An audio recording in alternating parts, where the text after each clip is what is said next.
Welcome to the show following the meeting of the Murfreesboro City School Board. One of the topics on the meeting tonight was the adoption of the contract. And so we have, for our guests this evening, we have Lee Wilkerson, who is the Director of Human Resources for the Murfreesboro City Schools, and also Sarah Catalano, who is the President of the Murfreesboro Education Association. So we welcome you here. Thank you. Lee, let me ask you this. The negotiations process that led up to the contract, could you tell us a little bit about that, and could you tell us how that contract then becomes an official document? Yes, the contract is good for 3 years. It's the longest period of time that the EPNA, Education Professional Negotiators Act, legislation allows a contract to last. And so we did, in the past year, negotiate the entire contract. We're glad to say that negotiations are finished for 2009-10. It was ratified by the MEA and approved by the board tonight. It's been quite a process. We go through the entire document every third year and look at various points that are in the contract.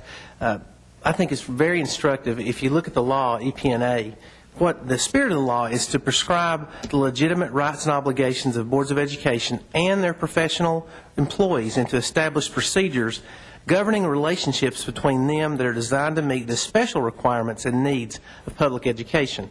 Public education is unique in so many ways, and so the process has been to negotiate, to debate, discuss, talk for hours on end with the Murfreesboro Education Association to come up with procedures that will govern our relationships between the administration and the professional employees.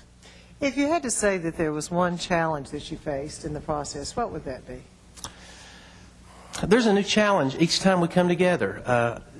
Many times the views of the teachers and the views of the administration do differ, and it's natural that there would be in any organization between what is often termed management and or the employees of an organization are going to see things a little differently. And so the process itself is it's tiring, it's lengthy, but the best part is that we all get to share our ideas, and we basically, I use the word hammer out a settlement that is generally a compromise between some of the competing interests that are inherent in that relationship. But I think we've come a long way in terms of establishing a good relationship with our teachers, and certainly we hope to continue that in the future. Absolutely. Could you talk a little bit about the changes that have been made in the contract this year? Yes. Some of the changes were simply since the whole contract was up, we wanted to make sure that it mirrors the Tennessee Code Annotated, the law. There were some of the articles that had superintendent, whereas the term director of schools would be most appropriate. There were some articles that had board, that formerly the board would have had a responsibility in those areas, that's now been given to the director of schools with the Education Improvement Act of 1992. Just to go down the list, we have expanded the communications in Article 3 to allow email, which is, I think a lot of people take that for granted, that email is a common form of communication. So that's been added to allow members of the MEA to communicate via email. We've also expanded grievance rights on the part of the association president to file a grievance if there is a violation of the association rights as set forth in Part 3 or Article 3 of the document. We also looked at adding some words in the leaves, Article 8, the leaves article, dealing with just to define exactly what that says. Sometimes the language is a little bit unclear.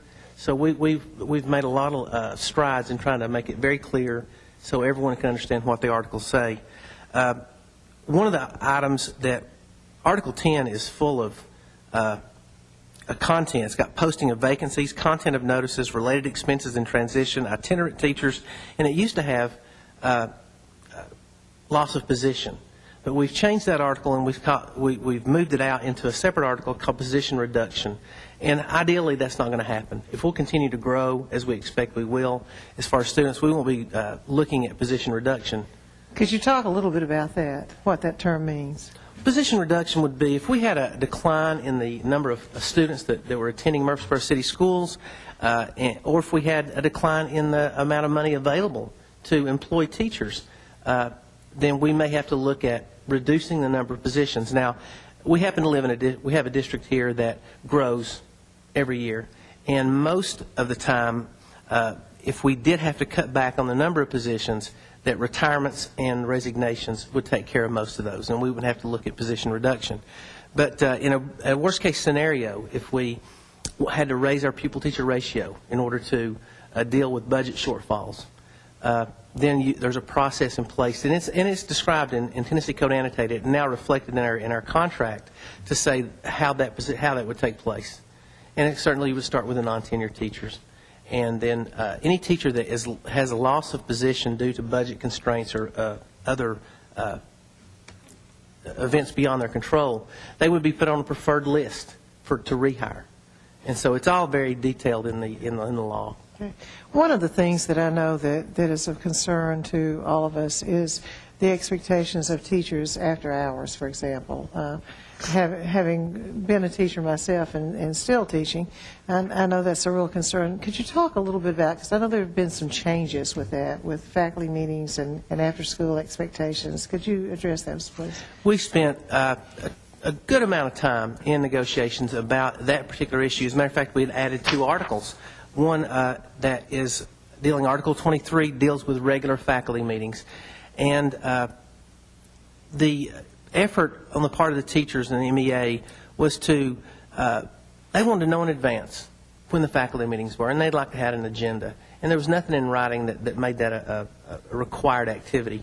And so the way the contract language was restated is to say that regular faculty meetings may be held twice per month, and they should be planned ahead of time. At the beginning of the semester, the schedule for faculty meetings will be announced with agendas a week prior to the actual faculty meeting. And then in January, the teachers will get a schedule of the second semester's faculty meeting. So enabling teachers to make plans for the afternoons and not be on hold whether there's going to be a faculty meeting or not. And so it seemed to be a real major issue. And I think that it's a good change in that just anyone needs time to plan and time to make sure they can get everything done they need to do. One of the things, too, I know that in Murfreesboro City we have math nights, we have reading nights, we have basketball. Could you talk about that as far as teacher expectation? What are we asking our teachers to do, again, after hours, besides just what people might normally think of?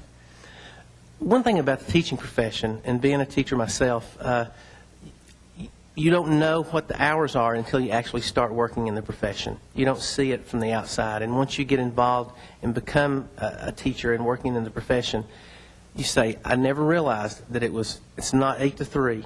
There's no such thing as an 8 to 3 schedule. But in terms of the question you've asked, in an effort to involve parents, to provide additional opportunities for students to not only gain remediation but also enrichment, there are a number of activities that were being scheduled after school, and it became an issue for the teachers in that, once again, while not being required to attend these activities, there was pressure. There was a thought, or at least the feeling that how many times do I have to come after school today?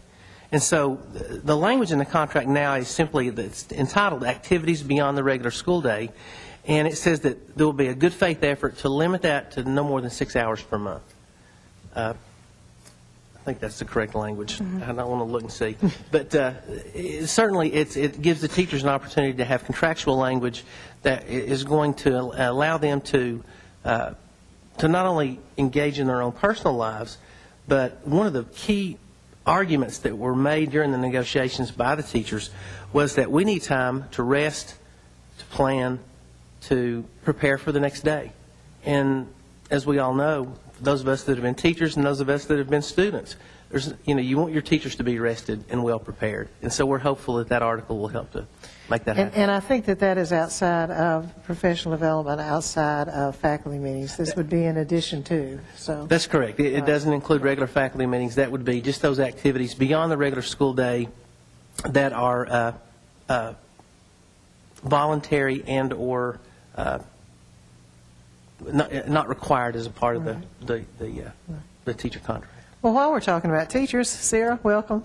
Could you talk a little bit about what a teacher's day is like, since we've been discussing this?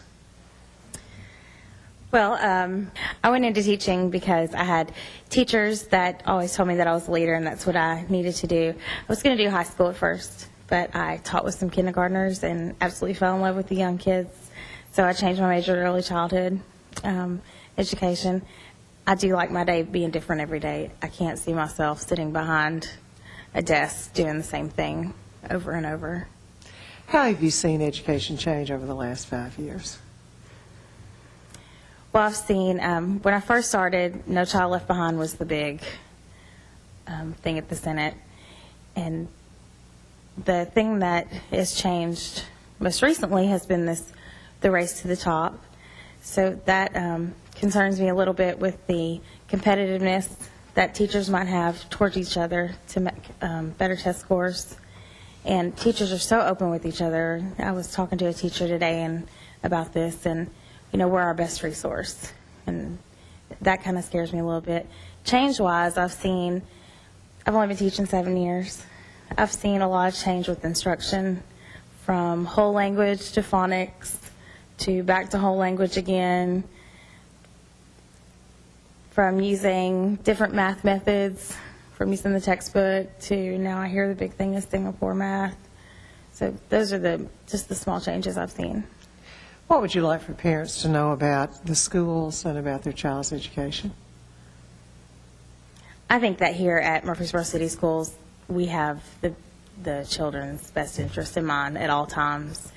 We love our children. The teachers that I work with are here for the children, and I think that's what the parents need to know, that no matter what, we're always working for your child to make sure that they're the best that they can be. How can the community go about supporting education here in Murfreesboro? Well, according to our budget meeting last week, we need to buy local, first of all. I think just standing behind your teachers, wherever your child may be, whoever's classroom they may be in, and support your teacher would be the best for all of our teachers. Sarah, what's your vision for Murfreesboro City Schools? What goals do you have? I think that there are so many things that we could accomplish right now with the openness that we're getting. There are technology things that we could accomplish using more technology with our education. I see us growing and being more of a system that is one instead of 12 separate schools. Well, I want to thank you two tonight for being here. I want to thank you for your work together. As you know, we're moving toward collaboration. We're moving toward a real openness, and so I want to thank you two for the efforts that you have made. And I want to thank the audience for being here and for your support of Murfreesboro City Schools. We have a vision, and we're working to carry out that vision, and we certainly appreciate your support. Thank you so much.